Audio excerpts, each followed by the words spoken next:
Hi, my name's Mark Schenk from Anecdote, and I'm going to be talking about complexity, and I'll be using a Pecha Kucha format to do that. So Pecha Kucha, 20 slides, 20 seconds per slide.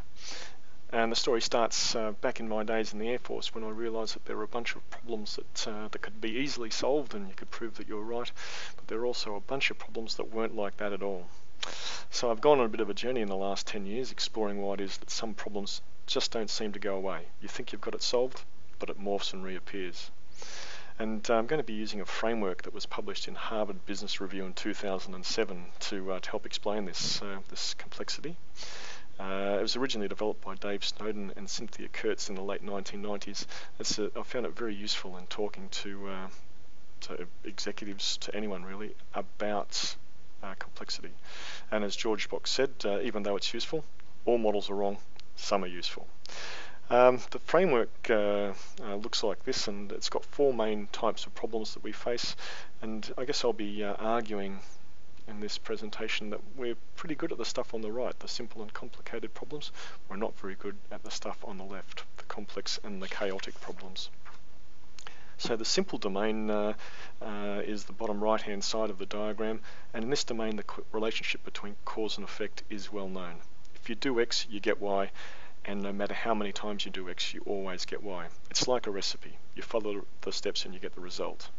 And in this domain, you look for best practices and standard operating procedures and standardize as much as possible. At the top of the right-hand side are these complicated problems.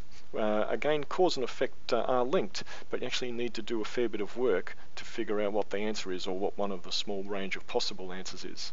And we talk about this as being the domain of experts, and it requires a certain way of thinking, analysis, left brain thought, a rational linear, and it's based on data.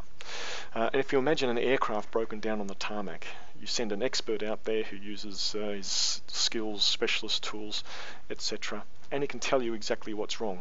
And when the aircraft is repaired, and I guess this is one of the really interesting things, when the aircraft's repaired, you can then send 50 other engineers out there, and they'll all be able to tell you whether it's right or wrong, whether it's fixed or still broken. And so this is one of the key features of the right-hand side of the diagram about this.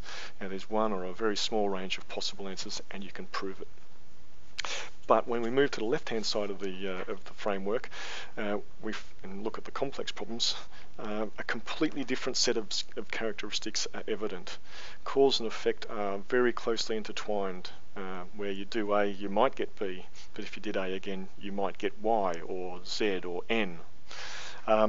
There's no correct answers in this domain. It's a lot of different perspectives about what should be done. And here we talk about sense making and using our right brain capabilities.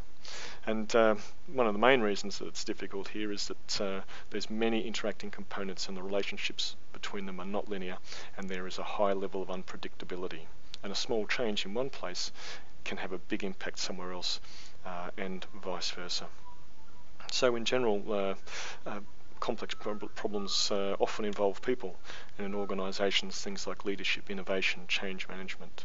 In governments, they have many complex problems: the economy, indigenous health and welfare, homelessness, the environment.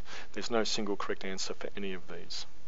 And the final domain is the chaotic domain, and this is where things don't make any sense at all. There's no relationship between cause and effect. Think 9/11. Think New York after 9/11. The only thing you can do here is to act decisively and hope some patterns emerge. But on a positive note, we can make a lot of progress with complex problems if we approach them with the right mindset and a new set of tools. And the good news also is that people are really well equipped to handle complexity. The first thing to note is that numbers are not enough. Numbers are important, but they're not the whole answer. You need to take additional steps to make sense of complex problems. And so you need to understand the patterns. So with this mosaic, it's not about looking at the individual tiles. You actually need to make sense of the pattern. And this is where Anecdote does a lot of our work, helping organisations use stories to understand the patterns at play. And once you can see the patterns, what you need to do to tackle them often become obvious. With complex problems, you can't predict what will happen with any accuracy, and so you need to define your strategy broadly. It's much more like sailing a yacht on a rough ocean. rather than being able to prove exactly what you're going to do at any point in time in the future. And there's no stopping rule. You can't tick them off your to-do list and say, haha, I've done it. So also complex problems, experimentation is vital. You need to try things to see what works, and you reinforce the patterns that emerge that you like, and you disrupt the patterns that you don't like. So if you've got a risk-averse culture, your chances of making progress with complex problems is pretty limited. And the final thing about complex problems is that little things can have a huge impact. Really do not underestimate the power of little things. And here's an example. One man stepped out in front of those tanks, and in doing so has contributed to changing the course of political history in the 20th century. Now this stuff is really important, understanding complexity, because we do face a lot of very complex problems in our organisations and governments. And generally, we're pretty uncomfortable with tackling these complex problems. We end up treating them like they're problems that can be solved, and we don't make much progress. Now, there's many reasons for that, and these two guys, Descartes and Newton, contributed to it, because in the mid-17th century they focused us on science and rational thought and logic. And of course we've made great achievements. We've cured diseases, we've sent men to the moon. But putting science on a pedestal like that has also undermined our ability to tackle complex problems. So one of the big challenges of the 21st century is for organisations and governments to get better at tackling complex problems, to do both problem solving and sense making. So that's the end of the presentation. I'm Mark Schenk. For more information, visit the Anecdote website, www.anecdote.com.